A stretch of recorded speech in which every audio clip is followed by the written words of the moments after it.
Thank you, Sarah. Words from the Tempest, "The past is prologue," are carved into the sculptural base that many of us walked past this morning. For conservators and conservation technicians at the National Archives, records created and saved in the past are what we strive to protect now for the future. The scope of large collections, both quantity of records as well as physical size, challenge us. But attention to detail and respect for records must be honored to ensure their preservation. The following 3 case histories illustrate some approaches to these challenges. Big objects pose corresponding big challenges. This enormous ocean liner, the USS Leviathan, was built in 1914. After World War I, the liner was given to the shipping board to resume commercial service. This is a vintage photograph of the deluxe Ritz-Carlton dining room. Unfortunately, the liner was not a commercial success, and her last voyage was to the British Metal Industries in Scotland for scrapping. However, a paper record documents her former grandeur. Nara received this beautifully rendered 5-foot by 22-foot profile drawing from the shipping board in the late 1970s. This acquisition made for a very large storage, digitization, and exhibition challenge.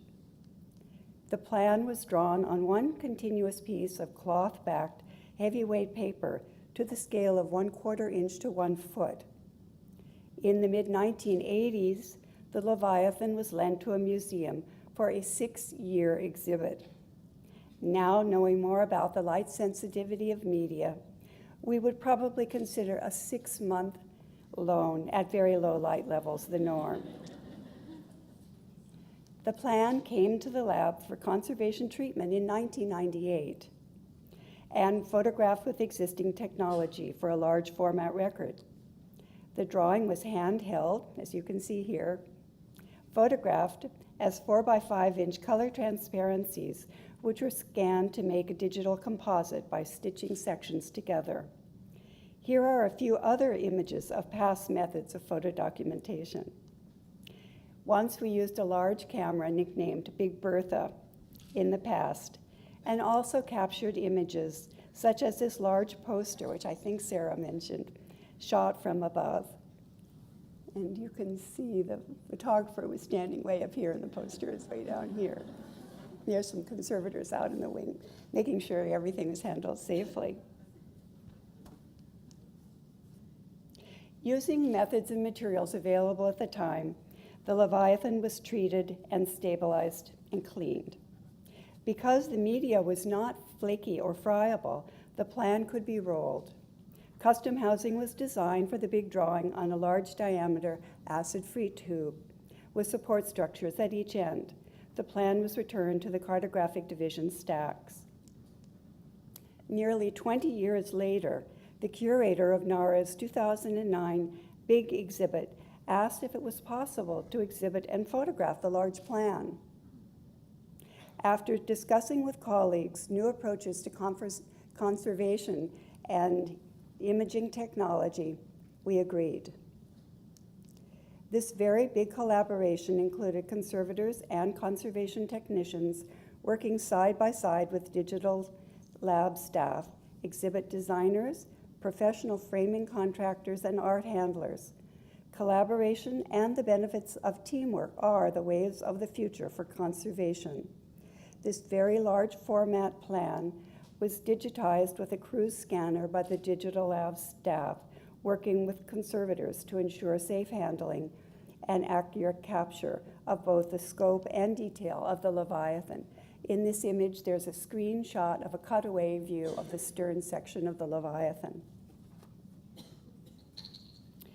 The cruise scanner's lights revealed planar irregularities that we hadn't noticed before.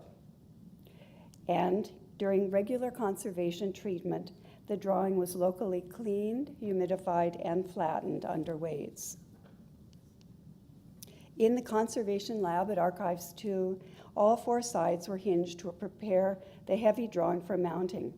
The custom-made honeycomb aluminum support panel that the drawing would be hinged to was far too large to fit through the loading dock doors at Archives 1, where the exhibit was to take place. The drawing is rolled onto sonotube wrapped with Marva-Seal and Permalife paper, cradled, crated, and transported to Archives 1 by professional art handlers. On the left, the art handlers are escorting the box plan out of the conservation lab, and on the right, she's entering the gallery space at Archives 1 about an hour later. In order to get the huge frame into the gallery, art handlers had to carry it up the front steps and walk through the rotunda before it opened to the public. Inside, a team of conservators gathered to attach the hinges on the drawing to the rigid panel. We worked in a temporary space assembled by conservators and facility staff. Time was of the essence because the adhesive used to hold this very heavy paper object to the panel had to completely dry, while the framers needed all the time they could get to hang this enormous drawing. On the left, the panel is being taken over to this wall on which she would be hung, and on the right, the plexiglass glazing is being revealed as the frame has been put into place. Ingenuity and fantastic teamwork all contributed to make this a very successful accomplishment. And I can say personally, we all breathed a huge sigh of relief. The Leviathan is now available as an image in the big catalog as well as on the Archives Records Catalog ARC site. The Cartographic Division proudly holds the nation's largest collection of RG 134 interstate commerce railroad valuation maps. This series consists of at least 125,000 oversized maps. They are annotated blueprints measuring approximately 25 inches by 54 inches or larger. The series scope is nationwide and includes all major railroads. On the left is my favorite train that I used to ride with my family to visit my grandparents in Southern California, and on the right, the top 10 of railroads in this series. These often fragile and torn maps are important because of the information on land acquisition and engineering details written on them. Under the Valuation Act of 1913, the Interstate Commerce Commission, or ICC, used these maps to help evaluate railroad corporate property. Now the railroad valuation maps are used by researchers on a weekly basis for a variety of topics. They are used to settle land disputes or inform railroads performing maintenance or upgrades, and by genealogists to locate family members and property owners that may have lived along the railroad lines. Railroad historians and model enthusiasts also find these maps indispensable. Previously folded and heavily used, about 20% of these maps need preservation. This number will only increase as the series is used. About 20,000 maps are moderately damaged. An archivist puts these maps into pre-sealed mylar L sleeves, polyester L sleeves. A further 5%, or about 6,000 maps, are too fragile to handle until they receive conservation treatment. Without compromising quality, we are streamlining traditional conservation approaches to stabilize these popular and damaged records.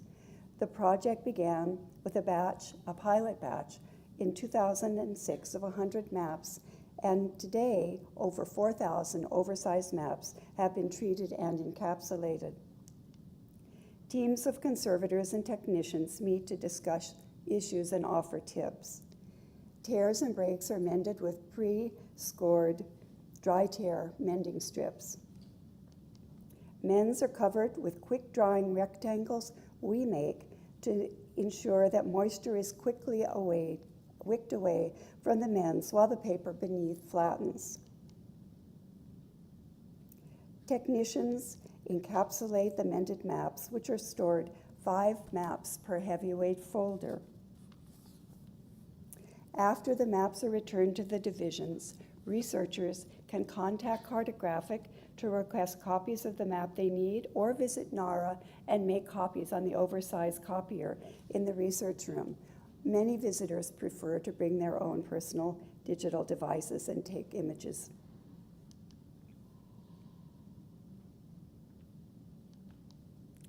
This is the last project that I'm going to describe today.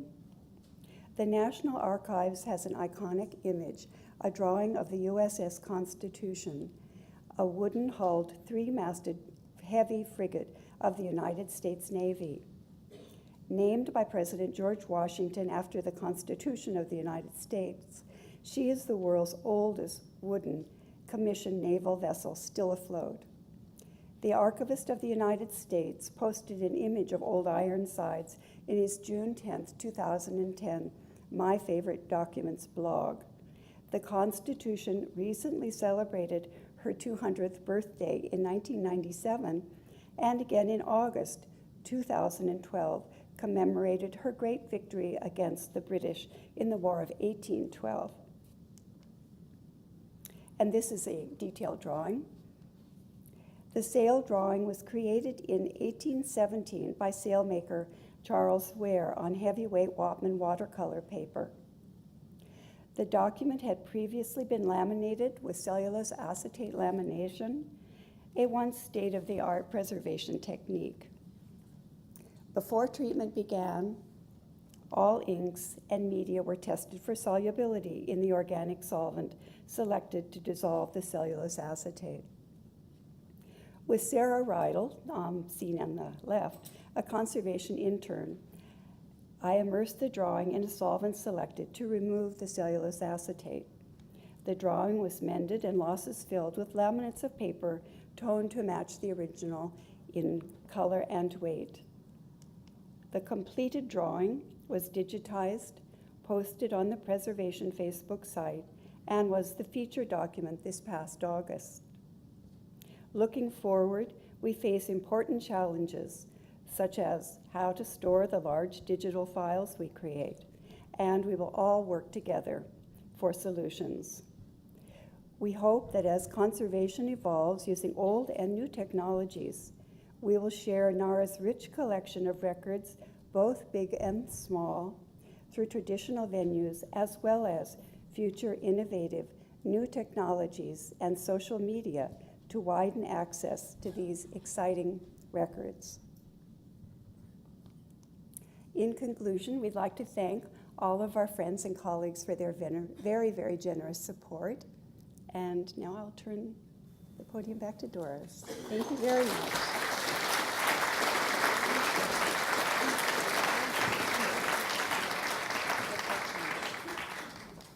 Thank you.